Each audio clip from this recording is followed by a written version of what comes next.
যাবেন নাকি ডুয়ার্সের জঙ্গলে, যেখানে আপনারা দেখতে পাবেন লেপার্ড, ময়ূর কিংবা বিশাল আকার কোনো গন্ডারকে। তার সঙ্গে ডুয়ার্সের এমন একটি রিসর্টের সন্ধান দেব যে রিসর্ট থেকে জলদাপাড়া ফরেস্টের ডিস্টেন্স রয়েছে হাঁটা পথে মাত্র 2-3 মিনিট। এবং এই রিসর্টটি একটি ট্যুরিস্ট স্পট, যেখানে আপনারা দেখতে পাবেন দিল্লির আগ্রার তাজমহল কিংবা কোচবিহারের রাজবাড়িকে। এবং এখানে থাকা খাওয়া সমস্তটাই হয় একদম রাজকীয়ভাবে, এবং তার খরচাও রয়েছে যথেষ্ট কম। কিভাবে আপনারা একদম কম খরচে ডুয়ার্স ভ্রমণ করতে পারবেন এবং ডুয়ার্স ভ্রমণের সমস্ত খুঁটিনাটি তথ্য থাকবে আজকের ভিডিওতে। তার জন্য অবশ্যই সম্পূর্ণ ভিডিওটা দেখতে থাকুন, আর এখনও চ্যানেলটা সাবস্ক্রাইব না করা থাকলে অবশ্যই সাবস্ক্রাইব করে রাখবেন। কলকাতা থেকে ডুয়ার্স ভ্রমণ করতে চাইলে আপনাদের নামতে হবে ফালাকাটা স্টেশন। আমরা এবার থাকবো শালকুমার হাটের কাছে অবস্থিত রিসর্ট এভারেস্টে। তো এখন কিন্তু ডুয়ার্সের যে রিসর্টে আমরা থাকবো সেই রিসর্টে পৌঁছে গিয়েছি। এই রিসর্টটার নাম রয়েছে রিসর্ট এভারেস্ট। আর আমার পিছনে আপনারা যেটা দেখতে পাচ্ছেন এটা কিন্তু রয়েছে কোচবিহারের রাজবাড়ি। হ্যাঁ, কোচবিহারের রাজবাড়ির আসল না হলেও সেটার অনুকরণে কিন্তু এটা তৈরি হয়েছে। বাইরে থেকে দেখাচ্ছি খুবই সুন্দর দেখতে, চলুন ভিতর থেকেও আপনাদের দেখিয়ে দেবো।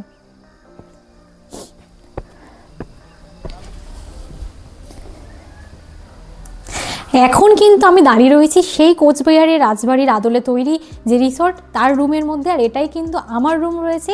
তো রুমটা বাইরে থেকে আপনাদের দেখাচ্ছিলাম, বাইরে থেকে যেমন সুন্দর দেখতে, ভিতর থেকেও কিন্তু একটা রাজকীয় ফিলিং কিন্তু রয়েছে। আর রুমটা কিন্তু বিশাল বড়। চলুন ওইদিকে কী কী রয়েছে সেটা আপনাদের দেখিয়ে দিই। আর এদিকেও কিন্তু একটা বেড, টিভি, ওয়ার্ড্রপ, মিরর সবটাই রয়েছে।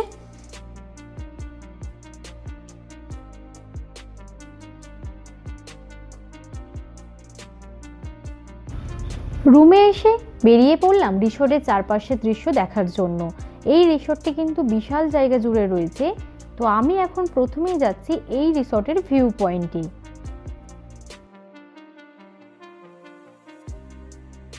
তো এখন কিন্তু রিসর্টের ভিউ পয়েন্টে চলে এসেছি, আর ভিউ পয়েন্টে আমরা কিছু গেস্টকেও পেয়ে গিয়েছি।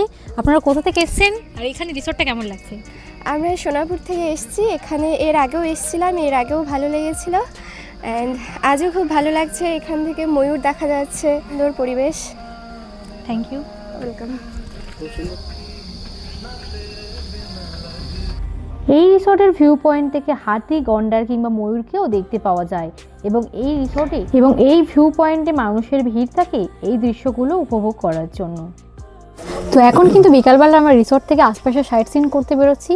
আপনারাও চাইলে কিন্তু এরকম টোটো নিয়ে কিন্তু বেরিয়ে পড়তে পারেন। তো চলুন ওখানে স্পটে গিয়ে আপনাদের সঙ্গে দেখা হচ্ছে। জঙ্গলটা ওরাও কিন্তু জলদাপাড়া ফরেস্টের মধ্যে পড়ছে, আর নদীর জলের স্রোতটা দেখুন কতটা তীব্র রয়েছে। তার মধ্যে কিন্তু একজনকে দেখছি নদী পারাপার করছে।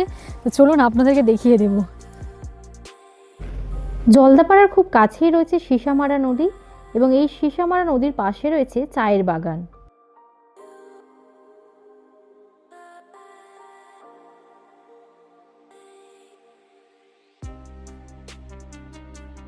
আজকে সন্ধ্যেবেলা স্ন্যাক্সে কিন্তু রয়েছে চিকেন নাগেট, মানে চিকেন পকোড়ার পাশাপাশি এটাও কিন্তু বেশ ভালো টেস্ট লাগছে। ঠান্ডাও লাগিয়ে রয়েছে, তার সঙ্গে রয়েছে গরম গরম কফি।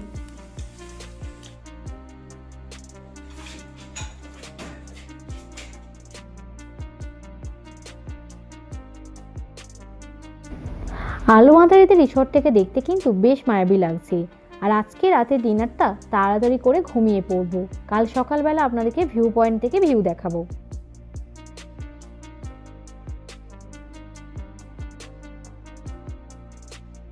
তো ভোর থেকে কিন্তু এখন ভিউ পয়েন্টে ওয়েট করছি, যেহেতু প্রচুর কুয়াশা পড়েছে।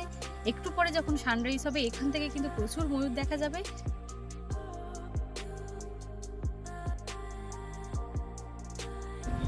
সকাল হতে না হতেই রিসর্ট থেকে আমাদের জন্য চলে এসেছে গরম গরম কফি এবং বিস্কুট। সকাল সকাল ভিউ পয়েন্টে আমরা কিন্তু দুজন গেস্টকে পেয়ে গিয়েছি। আপনারা কোথা থেকে এসেছেন? তো এখন কিন্তু সকালের জলখাবার চলে এসেছে। আর বলছিলাম যেমনটা আপনাদের, এখানে কিন্তু সমস্ত খাবারই একটা রাজকীয় ব্যাপার রয়েছে। ব্রেকফাস্টেও কিন্তু অনেক রকমের অপশান রয়েছে। তো আমি তো একটা ব্রেড অমলেট নিয়েছি, তার সঙ্গে কিন্তু লাচ্চা পরোটা নিয়েছি। লাচ্চা পরোটার সঙ্গে রয়েছে আলুর দম, আর এখানে কিন্তু এইরকম ড্রাই ফ্রুটের অপশানও রয়েছে, এগুলোও আপনারা ব্রেকফাস্টে ইনক্লুড করতে পারেন। তো এখন কিন্তু রিসর্ট এভারেস্টের গেটের বাইরে আমি দাঁড়িয়ে রয়েছি। পুরো রিসর্টটা চলুন আপনাদের ঘুরিয়ে দেখিয়ে দেবো। আর এখানে কিন্তু আপনারা চাইলে শুধু ঘুরতেও আসতে পারবেন, তার জন্য আপনাদের এন্ট্রি ফি লাগবে 50 টাকা করে।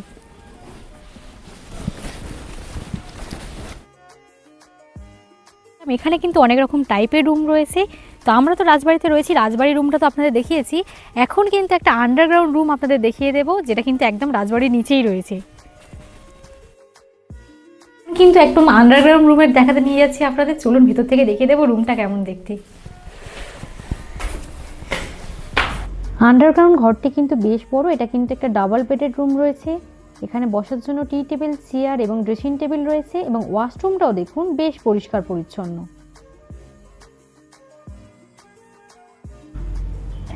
এখন চলে এসেছি এখানকার কটেজ রুম দেখার জন্য। কটেজ রুমগুলো কিন্তু খুব সুন্দরভাবে ডিজাইন করা রয়েছে, পুরোটা এইরকম বাঁশ দিয়ে তৈরি রয়েছে, এবং ভিতরে ডিজাইনগুলো দেখুন কতটা অপরূপ সুন্দর লাগছে। ভিতরে এসি এবং ফ্যান দু রকমেরই ব্যবস্থা রয়েছে, এবং এখান থেকেও কিন্তু জঙ্গলের দারুণ ভিউ দেখা যায়। এই কটেজ রুমগুলোর ভেতর যে ওয়াশরুমগুলো রয়েছে সেগুলোও কিন্তু বেশ পরিষ্কার পরিচ্ছন্ন। রিসোর্টের মধ্যে বিভিন্ন জায়গায় এইরকম খুব সুন্দরভাবে সেলফি পয়েন্টও করা রয়েছে।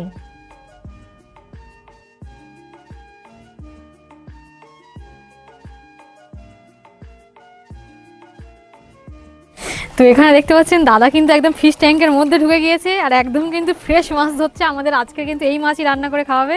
একটু ওইদিকে দেখি। তো আপনারাও যদি এই রিসোর্টে আসেন তাহলে কিন্তু একদম দাদা এইরকম ভাবে আপনাদের জ্যান্ত মাছ ধরে রান্না করে খাওয়াবে। এই যে দাদা কিন্তু একদম জ্যান্ত মাছ ধরে নিয়েছে, আজকে দুপুরবেলা দাদা আমাদের জন্য এই মাছই কিন্তু রান্না করবে। আর এই রিসোর্টে কিন্তু একটার পর একটা চমক কিন্তু আপনাদের জন্য থাকবে। এখন কিন্তু আপনাদের নিয়ে যাচ্ছি জেলখানার মধ্যে। কি শুনে নিশ্চয়ই অবাক লাগছে, তো চলুন জেলখানার মধ্যে আপনাদের নিয়ে যাব।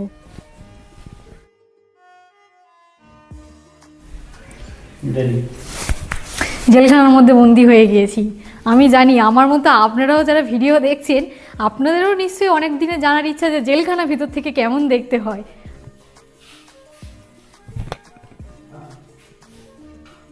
তো এখানে কিন্তু ওয়াশরুমও রয়েছে।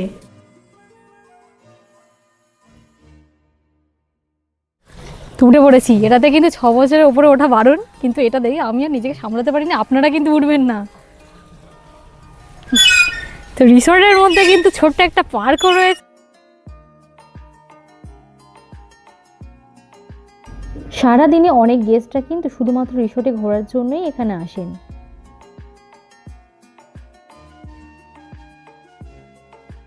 তো এখানে তো আমরা রয়েছি, এছাড়াও কিন্তু এটা কিন্তু টুরিস্ট স্পট একটা, এখানে কিন্তু আপনারা টিকিট কেটেও ঢুকতে পারবেন। লাঞ্চের সময় দেখলাম রিসোর্টের স্টাফরা কিন্তু খুব সুন্দরভাবে রাজকীয় পোশাক পরে আমাদের জন্য লাঞ্চ নিয়ে আসছেন। তো এখন কিন্তু দুপুরে লাঞ্চ করতে বসে পড়েছি। লাঞ্চে কিন্তু প্রচুর রকমের আইটেম রয়েছে, আপনারা আপনাদের পছন্দ মতো অর্ডার করতে পারেন। প্যাকেজে যেটা রয়েছে সেটাও নিতে পারেন। সাদা ভাত রয়েছে, এখানে রয়েছে ডাল, লাল শাক ভাজা রয়েছে, আলু ভীম কড়াই ভাজা রয়েছে, ফুলকপি আলুর তরকারি রয়েছে, তার সঙ্গে রয়েছে মাছের এই যে এই মাছ ভাজা, বাটা মাছ, তার সঙ্গে এই যে এত বড় কাতলা মাছ রয়েছে, কাতলা মাছের তরকারি রয়েছে, স্যালাড রয়েছে, পাঁপড় ভাজা রয়েছে, চাটনি রয়েছে। এই যে এগুলো খেতে পারবে না, খেতে না। তো আমরা তো কোচবিহারের যে রাজবাড়ির আদলে তৈরি যে রাজবাড়ি রয়েছে সেখানে ছিলাম। এখন কিন্তু আমার পিছনে আপনারা তাজমহল দেখতে পাচ্ছেন, আর আপনারা চাইলে এই তাজমহল এসে থাকতেও পারবেন। চলুন ভিতর থেকে আপনাদের দেখিয়ে দেবো। তো এখন কিন্তু আমি তাজমহলের মধ্যে বসে রয়েছি, আর তাজমহলটাও দেখুন কতটা অপরূপ সুন্দরভাবে ভিতর থেকে ডেকোরেশন করা রয়েছে। প্রথমেই কিন্তু দেখুন তাজমহল যার জন্য তৈরি হয়েছে তার কিন্তু একটা বিশাল বড় পিকচার এখানে রয়েছে শাহজাহান এবং মুমতাজের। থাকতে গেলে ট্যুরিস্টদেরকে আমরা অনেকভাবেই গাইড করে থাকি, আপনারা এখান থেকে দেখতে পাচ্ছেন। এখন জলদাপাড়াতে যে জঙ্গল সাফারি হয় সেটা কিন্তু অনলাইনে বন্ধ হয়ে গিয়েছে, তাই নিজেদের আই কার্ড নিয়ে আপনাদেরকে এখানকার অফিসে এসে অফলাইনে ফর্ম ফিল আপ করতে হবে। তো আমার পিছনে যে জিপগুলো আপনারা দেখতে পাচ্ছেন এই জিপগুলোতে করেই কিন্তু একদম জঙ্গলের মধ্যে আমরা প্রবেশ করব। তো ভিতরে কিছু রুলস অ্যান্ড রেগুলেশন রয়েছে, আপনারা সেই গাইডলাইন্সগুলো ফলো করবেন যখন ভিতরে যাবেন। পুরো জিপের ভাড়া পড়ে 1750 করে, এর মধ্যে গাইডও আপনাদের ইনক্লুড রয়েছে। তো গাড়ি তো দাঁড়িয়ে রয়েছে, চলুন গাড়িতে ওঠা যাক। তো এখন কিন্তু আমরা জিপ গাড়িতে উঠে পড়ছি। আমরা বিকালবেলা 3:30 সাফারিটা করছি। তো জিপ গাড়িতে করে এখন জঙ্গলের মধ্যে যাব। তো জুর মধ্যে দেখা জীবজন্তু আর এরকম জঙ্গলের মধ্যে দেখার কিন্তু আলাদাই এক্সপিরিয়েন্স রয়েছে। তো চলুন গাড়িতে উঠে পড়ি।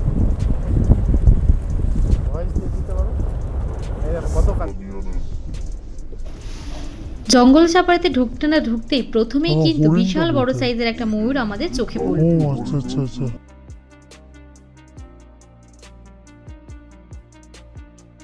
একটু আগে আপনাদের দেখাচ্ছিলাম একদম রাস্তার ওপরেই ময়ূর চলে এসেছিলো, পিছনে কিন্তু বড় বড় সাম্বার ডিয়ার রয়েছে, চলুন সেটা আপনাদের দেখিয়ে দেবো। একটু আস্তে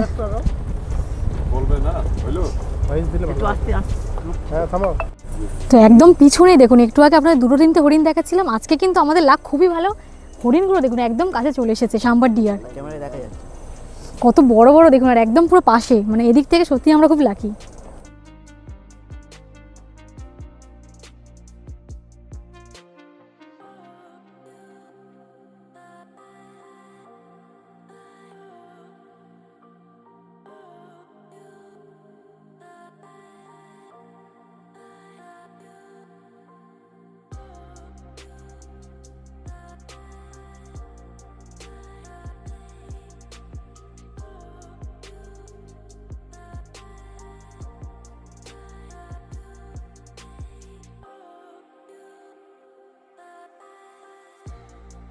তো এখানে কিন্তু সাফারির মধ্যে কিছু ওয়াচ টাওয়ারও আপনারা পাবেন।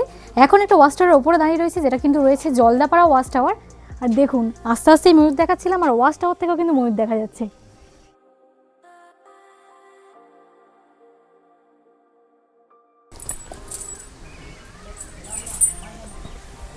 ময়ূর পুরো সাফারি করাটা আজকে আমাদের সার্থক নাকি?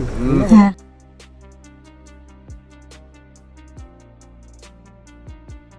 একদম ঠিক পিছনে, আমার পিছনে রাস্তার ওপরেই দেখুন ময়ূর রাস্তার ওপরে দাঁড়িয়ে রয়েছে, আর দুই পারে হরিণ তো একদম রয়েছে, বিশাল বড় বড় সাইজের সাম্বার ডিয়ার দুদিকেই আপনাদের দেখাতে পাচ্ছি।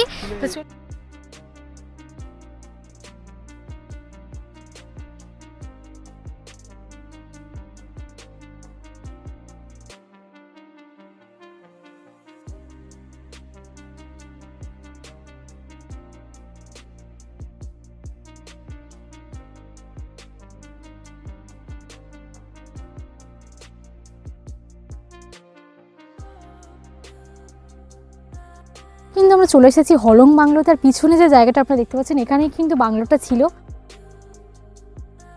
হাতি বেশি দেখা যাচ্ছে না, এখন হলং বাংলোর মধ্যে দাঁড়িয়ে রয়েছে। পিছনে যে জায়গাটা দেখতে পাচ্ছেন এই জায়গাটা তো কিন্তু গন্ডার হাতি, তাদের জন্য কিন্তু এখানে সল্ট দেওয়া থাকে। হলং বাংলোতে দাঁড়িয়ে রয়েছে, কিছু টুরিস্টকে পেয়ে গেছি।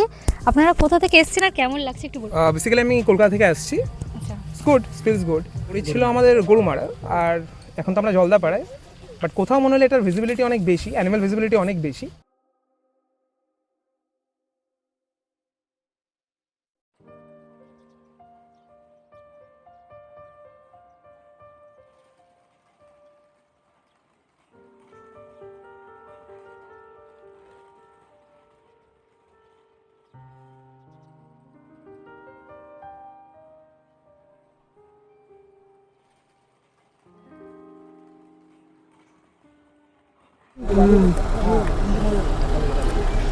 ওয়াচ টাওয়ার থেকে ফেরার সময় হঠাৎই আমাদের চোখে পড়লো বিশাল আকার এক গন্ডারকে।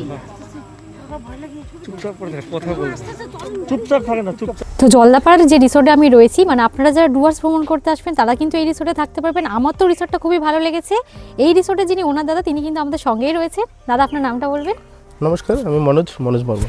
তো নর্মালি তো আমরা অনেক রকম রিসোর্টে থাকি, দাদার যে রিসোর্টটা ভিতরে রাজবাড়ি তাজমহল অন্যরকম টাইপের দেখছি আমরা, এই যে জিনিসটা, এটার আইডিয়াটা আপনার কোথা থেকে এসছে একটু বলবেন? হ্যাঁ ম্যাডাম, অ্যাকচুয়ালি প্রথমে আমি বলে নিচ্ছি, অ্যাকচুয়ালি আমার এই রিসোর্টের নাম হচ্ছে রিসোর্ট এভারেস্ট। রিসোর্ট এভারেস্ট আমি এই জন্যই নাম দিয়েছি, অ্যাকচুয়ালি আমি পুরো রিসোর্টটাকে একটা পাহাড়ের উপর দেখাতে চেয়েছি। ধরুন আপনারা দেখতে পাচ্ছেন এই যে কোচবিহার রাজবাড়ির আদলে একটি রাজবাড়ি আমি তৈরি করেছি, যেটা একটা আর্টিফিশিয়াল পাহাড় বানিয়েছি। পুরো রাজবাড়ির ভিতরে একটাই রুম রয়েছে। পুরো রাজবাড়িটা লজিং 4000 টাকা আর ফুডিং পার হেড 750 টাকা করে। এটা 4 বেড অ্যাকোমোডেশন রয়েছে, এবং তাজমহলেও সেম 4 বেডেড অ্যাকোমোডেশন, ওটাও 4000 টাকা রয়েছে এবং 10 টাকা করে। পাশাপাশি দেখতে পাচ্ছেন এই আমাদের যে বাম্বু কটেজগুলো রয়েছে, এগুলো ডাবল বেড অ্যাকোমোডেশন রয়েছে।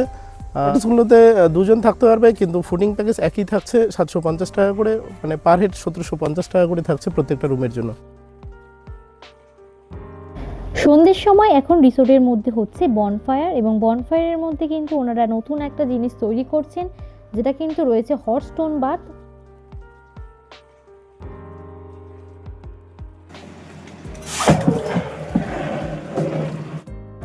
শীতের সময় যদি আপনারা এই রিসোর্টে ঘুরতে আসেন, আপনারাও চাইলে কিন্তু এই হট স্টোন বাথে কিন্তু স্নান করতে পারেন। হট স্টোন বাথের কিন্তু অনেক উপকারিতাও রয়েছে, সেগুলো আপনারা চাইলে গুগলে দেখেও নিতে পারেন। আজকে রাতে ডিনারে নিয়েছিলাম মিক্স চাউমিন। প্রত্যেকদিন সকালে কিন্তু ব্রেকফাস্টে ডিফারেন্ট আইটেম ওনারা দেয়। আজকে দিয়েছে লাচ্চা পরোটা, তার সঙ্গে রয়েছে ড্রাই ফ্রুটস এবং অমলেট। এনাদের পরিষেবা, খাওয়া দাওয়া সবটাই আমার ভালো লেগেছে। যাওয়ার সময় দাদা কিন্তু এটা আমাকে গিফট করছেন। আর এখানে কিন্তু এরকম জিনিস কিনতেও পাওয়া যায়, আপনারা যখন আসবেন এখান থেকে নিয়েও যেতে পারবেন। ডুয়ার্সের এখনও বেশ কিছু স্পট আমাদের ঘোরা বাকি থাকলেও আমাদের হাতে সময় খুবই কম ছিল, তাই এখন চলেছি বাড়ি ফেরার পথে।